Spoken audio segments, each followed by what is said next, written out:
A while back, I met someone named Marcy. She had this brilliant, infectious smile and a laugh that came out in little snorts. She also had a daughter from an earlier relationship, Tessa, who was 17 at the time. Tessa was quirky and endearing, a little socially awkward, always lost in a book, and a master at sneaking the last slice of pizza when no one was paying attention. Marcy and I connected quickly, and within a year, we decided to move in together. To my surprise, Tessa didn't take long to warm up to me. One random morning, she called me Pops while I was sipping my coffee, and I almost broke down in tears. I wasn't trying to take her father's place, I just wanted to be someone she could count on.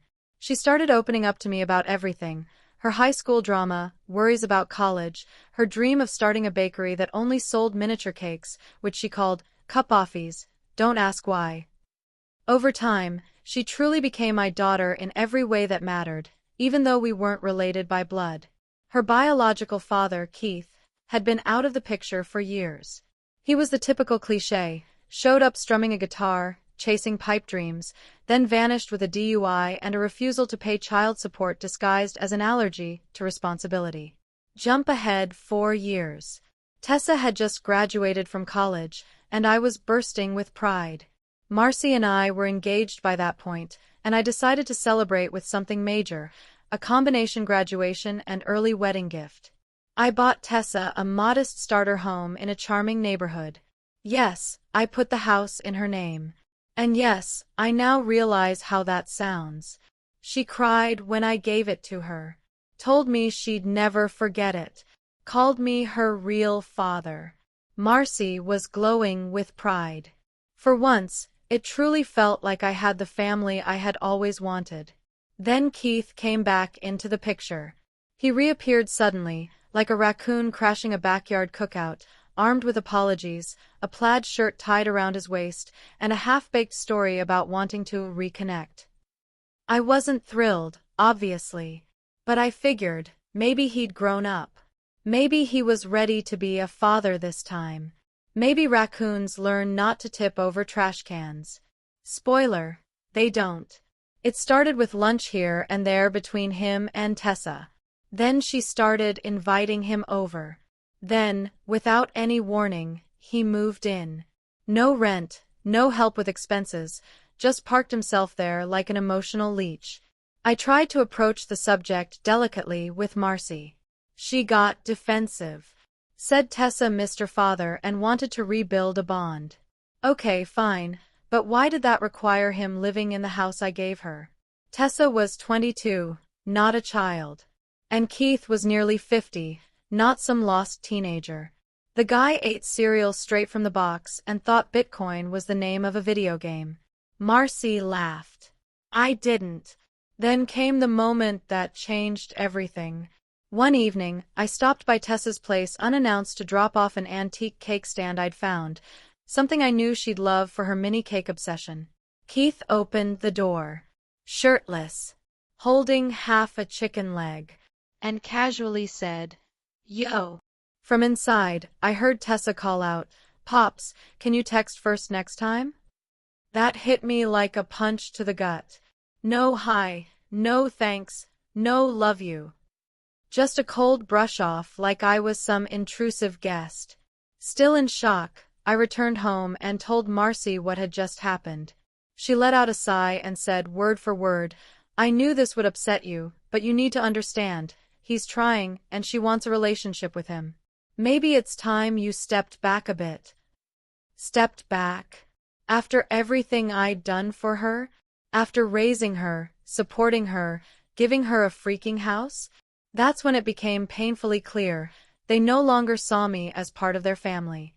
To them, I was just a walking wallet who made decent lasagna. So, I did what any heartbroken, passive-aggressively savvy man with a good attorney would do. I looked into the house deed. While the property was in Tessa's name, I had secured a quiet second mortgage behind the scenes. The utilities? Still in my name. First, I shut off the electricity. Then the internet. Next, I filed a lien on the property, citing emotional manipulation as the reason the gift was no longer valid. My lawyer, Rick, shout out to him. Got creative. Eventually, I reclaimed the property through a loophole involving unpaid property taxes, which they never transferred from my name. Keith, genius that he is, thought he could just Venmo the government. In the end, I sold the house. I used the money from selling the house to buy a boat. I named her Boundaries. As for Marcy and Tessa, I sent them a letter. No yelling, no bitterness, just a simple message. You made your decision, and I've made mine. Enjoy Keith's cereal. That was the last time I heard from either of them. Last I checked, Keith was on Facebook Live, arguing with a Starbucks barista about why almond milk costs extra. Meanwhile, I was learning how to breathe again. Out at sea, on a boat named after the one thing I clearly hadn't enforced enough: boundaries. Petty, sure, but healing, too. Like a raccoon that finally wins the trash can war. Living on a boat had never been the goal. I wasn't exactly born for it. I don't puff cigars, I get queasy if the waves rock too hard, and I once panicked and called the Coast Guard because I couldn't figure out how to drop anchor. But boundaries? She became my floating therapist. A quiet space. A place where no one could reach me. No constant notifications. No vague texts that said, "Can we talk?" Followed by 3 hours of radio silence, which, frankly, should be classified as psychological warfare.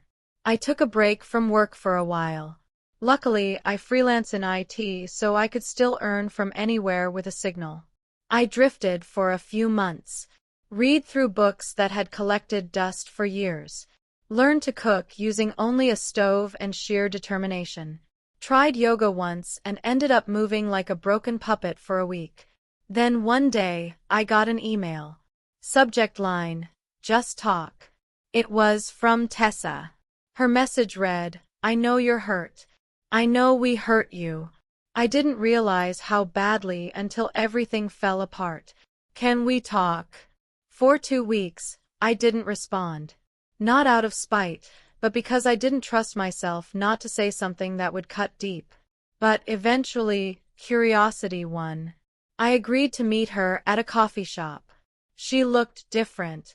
A little older, a little heavier with regret. There was something missing in her usual spark. And for the first time in forever, she wasn't smiling like she had a joke waiting behind her teeth. Before the coffee even landed on the table, she blurted, "I was an idiot." "No argument here," I said calmly. She sighed. "He let me down. Again." He left without a word, and took some of my stuff, including my stand mixer. I winced. "The stand mixer? That's cold." She half smiled. "Yeah, that was the last straw. And your mom. She went with him," she said, eyes cast down. "Said she owed him another chance. I think she was angry you took the house. Or embarrassed." "I didn't take it," I corrected. "I just stopped letting people live there like it was a free Airbnb with 1-star reviews and no accountability." That got a real laugh out of her. A soft snort, the old Tessa laugh. For a split second, it felt like the past was still within reach. "I'm not here to ask for anything," she said. "I just wanted you to know, I get it now. What you were trying to be. What you meant to me." I looked at her. Every part of me wanted to be cold. To say, too little, too late. But I was tired. Tired of hauling bitterness like luggage I never packed myself. "Thank you," I said. We talked for over an hour, about life, about Keith, who had apparently vanished into Idaho after some crypto scheme and a shady business partner named Smiley, and about how forgiving someone is hard when they never say sorry. Before we left, she handed me something, a small keychain shaped like a sailboat. On the back was engraved, "For the man who showed me what a real father looks like, even if I didn't see it until he was gone." Reader, I nearly drowned in my almond milk latte. Things aren't like they used to be. Maybe they never will be. But now she calls sometimes. Sends photos of her rescue dog. Asks how life is on the boat. She even came to visit once, got chased by a seagull. We don't talk about it. And Marcy? Last I heard, she and Keith tried to launch a food truck called Soul Chow. It tanked after 2 weeks. Something about shrimp that wasn't refrigerated properly and a full-on Yelp meltdown. Do I miss her? Some days, yeah. But I've learned this. Loving someone doesn't mean they get a forever pass into your life. You can wish them well and still lock the door behind them. Now if you'll excuse me, I've got dinner to cook and a storm to sail through before nightfall. Oh, and one last thing.